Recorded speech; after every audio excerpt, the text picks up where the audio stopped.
Hi, I'm Pete Williams. I'm the CEO of Deloitte Digital, and here with Toby Jenkins from Blue Wire, talking about social media. Yeah, Deloitte uses social media in quite a range of ways.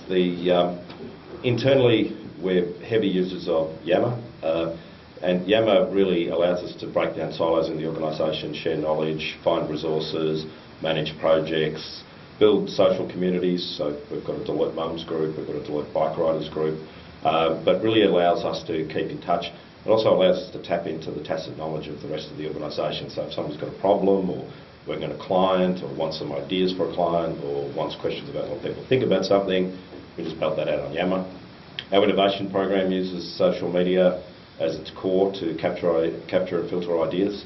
So we ask our staff all the time to put in ideas around various business topics, or sometimes we run client weeks. This week we're running one for Telstra, and we ask staff to put their ideas in. It's got a voting system, a comment system, and we use that to identify new opportunities in the market, or alternatively how we can improve our processes and agility.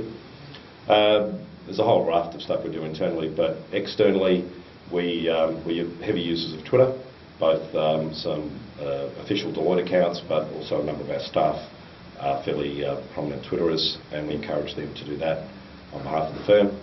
We use Facebook for recruiting, but not just a Deloitte Facebook group. We actually have a little application that our employees plug onto their website called Join Me at Deloitte, and we view that the networks of our employees are probably the best talent pool that we can find, because they went to uni with these guys, and etc., or may have been colleagues in previous employers. And then if our employees, if somebody comes through the employee's Facebook app, they get $4,000. And that has saved us millions of dollars, because we are paying lots of money to employees and not much to recruitment agencies. We use blogs, we have the obligatory YouTube channel, we use the iPhone to deliver business education. There's a million and one things we do with social media, but the key thing for us is that, I suppose we've come up with this word called CLOMO SODA, which is cloud, mobile, social, data. So whatever we're doing, we're always looking at, how do we use cloud, how do we make it mobile, how do we incorporate social, and what are we going to do with the data? And our online accounting product, for example, is social accounting, where you do your accounting, you can invite people in, you've got chat features in there, and then we use the data to do benchmarking. So, and it's provided in the cloud. So that's a bit of an example of CLOMO SODA. Yeah, well, being a firm of accountants, largely, although we've got the biggest web company in the country inside Deloitte and all that sort of stuff. We've got big data analytics group, but basically we look at, say for example, on the Join Me at Deloitte, we look at the number of referrals we've got, and then we compare that to what we were paying recruitment agencies, and last quarter that number was 0. So again, we can measure direct dollar benefits. Innovation program generates a return of about 400% per annum, and that's based upon what ideas have we taken to market and executed, and what revenue or profits they're making.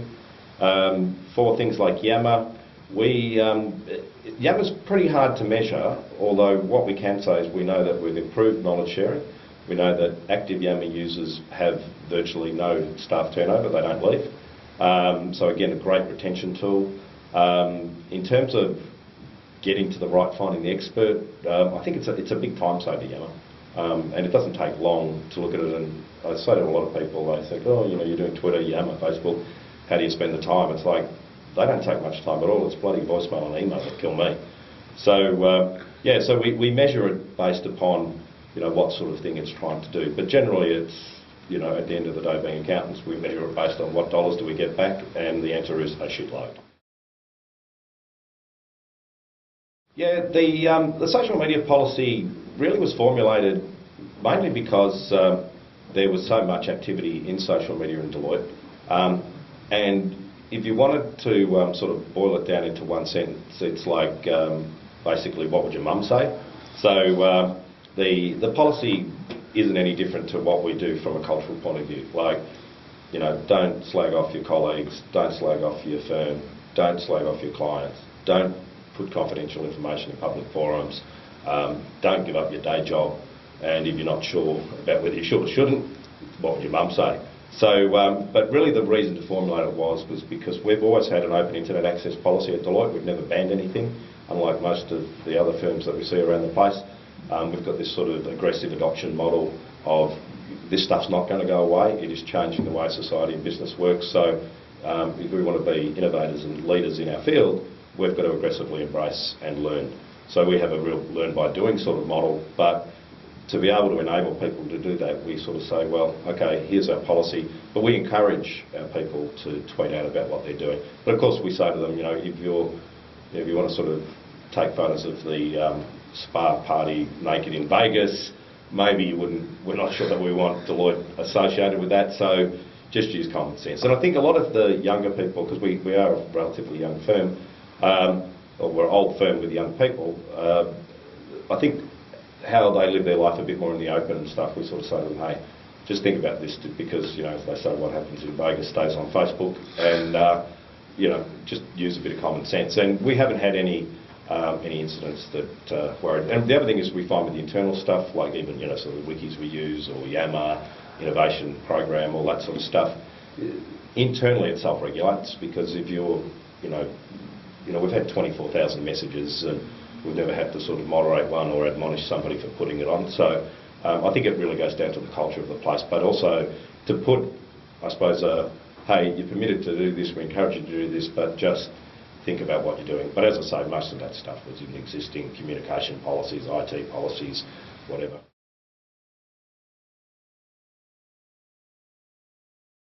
That's a bit like the sort of notion of don't give up your day job. It's like, you know, social media can be a little bit addictive. And, you know, if you want to use social media in the firm, we're not sort of interested in just had a cup of coffee or you're going to the gym or those sort of things. It's like, say stuff that's relevant, you know, add some value by what you're doing. Be interesting, you know, share interesting information, use it in interesting ways, try new things, but, you know, don't just sort of flood all the channels that we use with meaningless stuff that nobody's interested in. So that really goes down to the heart of it, I suppose, is that we think that these tools allow us to amplify the message way beyond what we've ever been able to do before. But if we're going to do it, let's make sure that we do it well. And the sort of notion of relevance is, you know, say stuff that people are interested in. And in a firm like Deloitte, because, you know, it might be actuarial things or it could be about weird technologies like XBRL, that's okay if it's really nichey, but, you know, sort of say stuff that matters, not just, you know, make banal comments about nothing. So, yeah, so really it's about saying let's use these channels, but let's use that to sort of push ourselves forward, to share what we're thinking, share what we're doing, and put that out there, but don't flood it with crap, I suppose.